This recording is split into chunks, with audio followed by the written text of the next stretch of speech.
Hey everyone, thanks for tuning in to another edition of Chamber Chat. I'm the hostess of the show, Lauren Grimmick, and the executive director of the Melrose Chamber of Commerce, and so happy to be able to bring you our show during these weird and crazy times.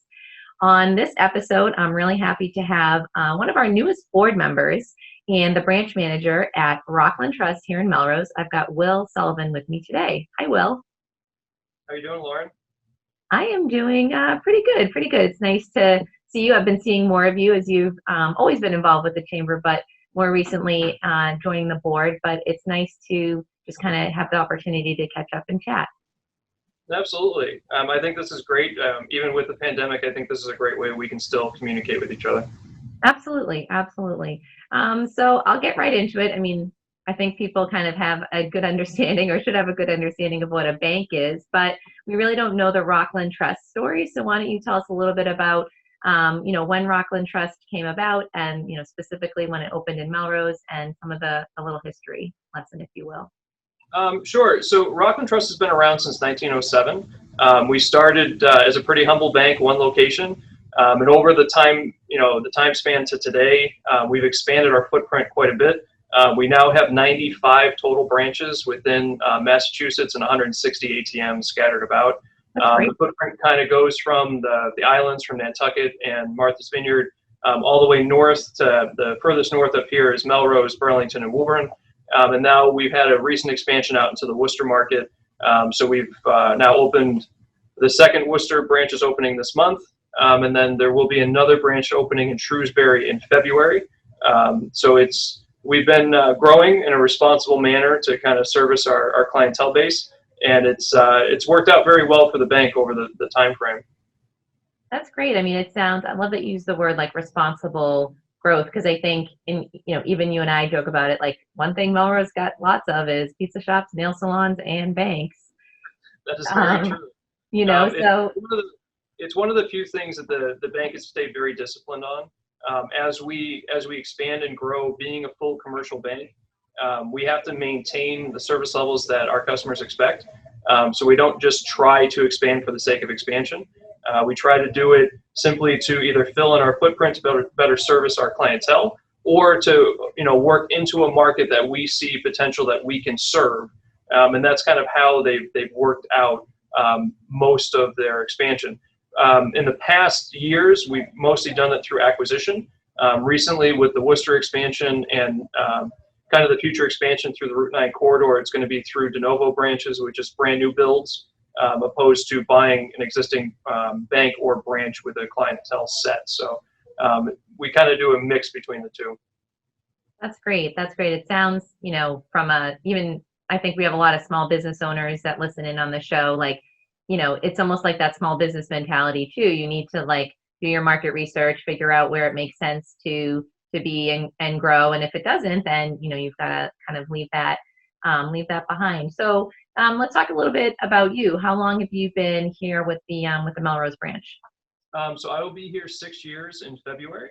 Wow. So originally when I came in, we were up at the Main Street location, which is now the bilingual preschool up here.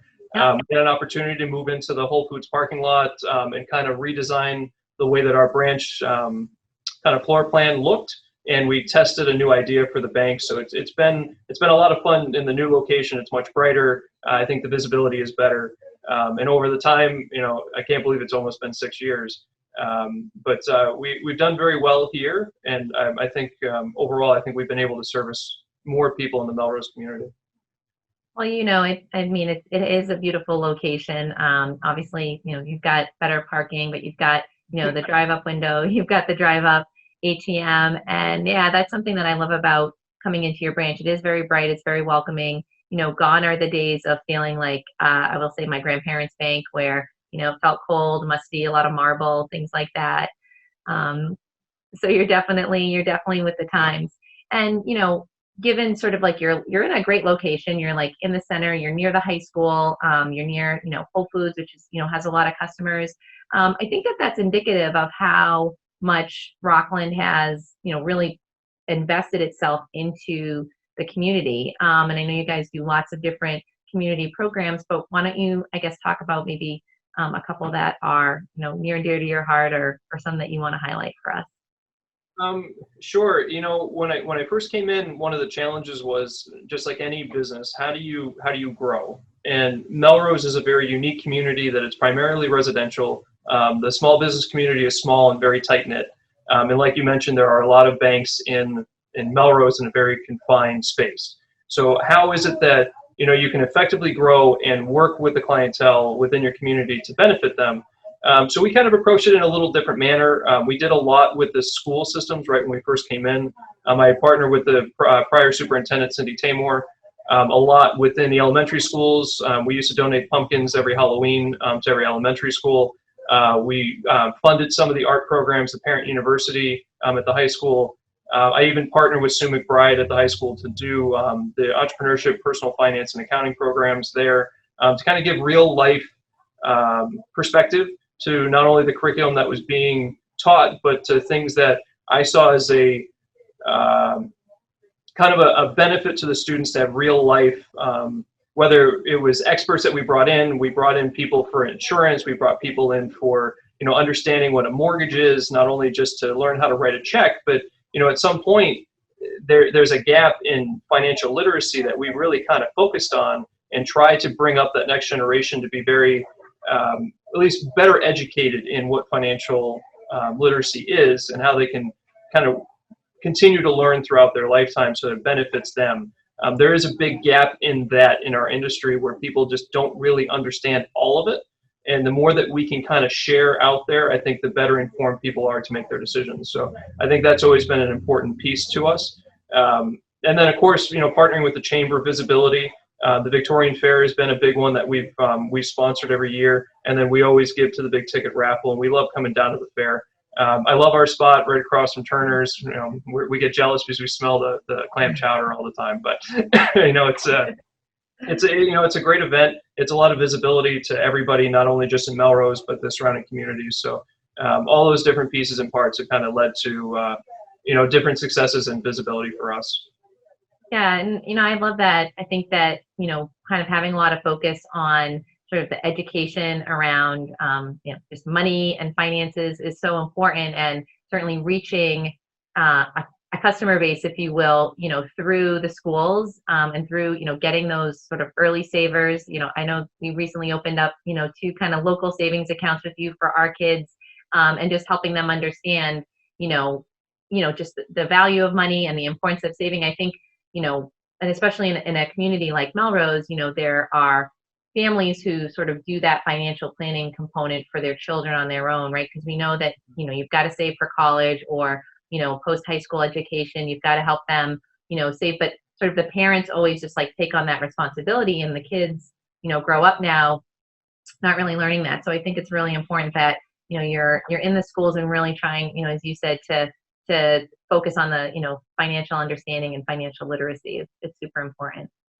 Yeah, I mean, you mentioned the accounts for especially our younger students. The Reading Makes Sense program was something that they rolled out bank-wide for us, and it's a great program that basically pays kids to do their summer reading.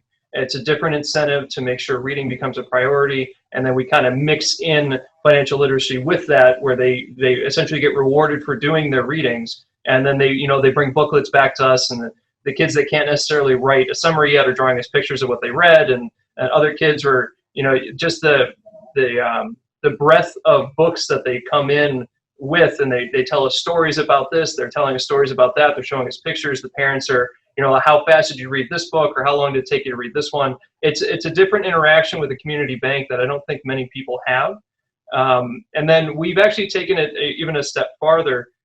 We have a program in the bank called, and we have an employee that's known as Miss Money, and she goes out and does financial literacy programs within school districts, which is just, I think it's a phenomenal opportunity to just kind of give back and try to kind of bring that next generation up better equipped to handle the needs for today. Right. No, for sure. For sure. I get the emails, and I too listen to or look at what Miss Money is saying, because she gives really good advice, even for someone like myself who is older and has a little bit more experience and save my own kids in it. Sure. Well, certainly, during the time of this this taping, as we mentioned at the start, we're sort of doing this socially distanced interview.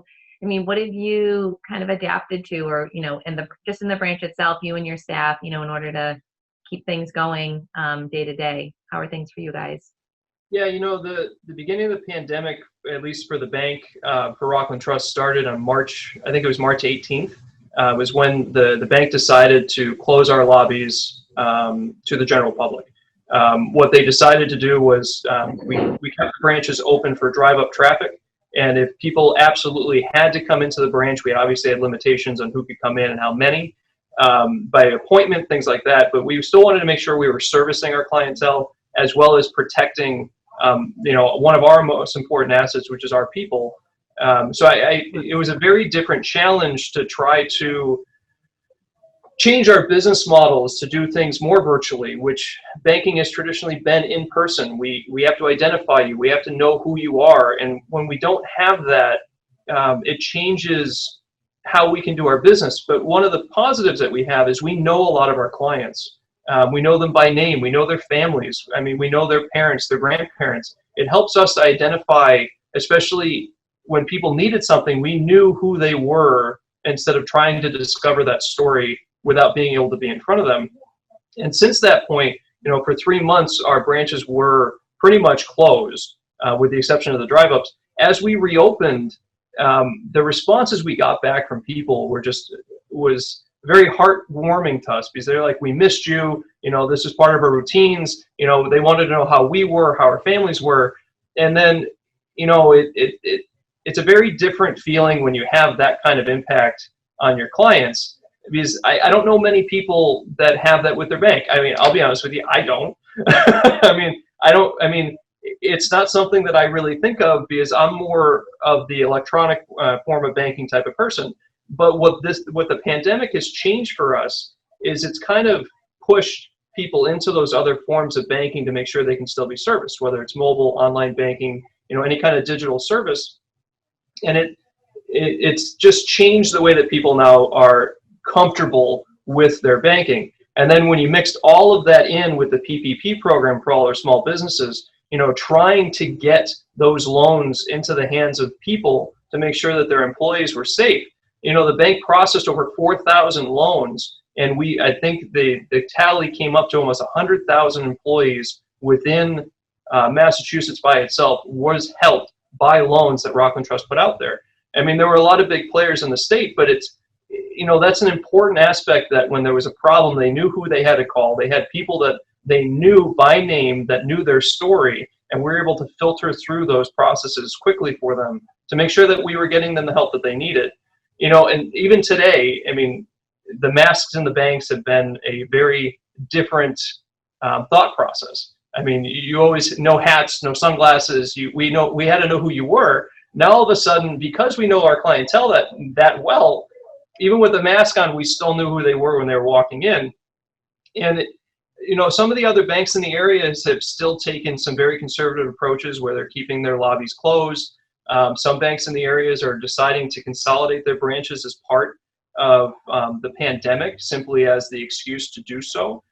We don't see that as a pathway forward. We see our branches as, the front line. We're the face of the bank. So keeping us open, allowing customers to come in has been very important to the bank, because when you're in crisis, money becomes a focus, and you need to have people you trust to help you through those things. So we've really tried to be that, trusted advisor for them in those situations.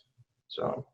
Yeah, no, I mean, I agree. I think you kind of touched on two really important components, which is, like every business, big, small, any industry, people have had to adapt, right, to how they service customers and clients. And as the customer or client, in order to continue doing business, you've got to kind of think a little bit more about making mobile deposits, or, checking your statements online. But at the same time, if anything, I think we've also all felt the need for sort of human connection, and the idea that, your customers, like you said, it's part of their routine. They check in with you, that, about, someone's grandkids, they know about what's going on, with you, and your staff. So, it's been a certain an interesting balance, and it sounds like Rockland has been able to really hit that balance pretty well, and continue to do what you guys do so well. Um, I always hate the end of my chamber chats, if you will, because I could keep talking. I know you could too, and if people watching know you, they know that you love to talk in a good way. It's always substantial. We always got great conversations, but we'll kind of leave it at that. And for those of you watching, if you're from Melrose, you certainly know where Rockland Trust is, right there at 27 Melrose Street, right near the high school. So if you're looking for a new bank or just more curious about some of the programs they offer, definitely stop in, talk to Will or talk to his staff.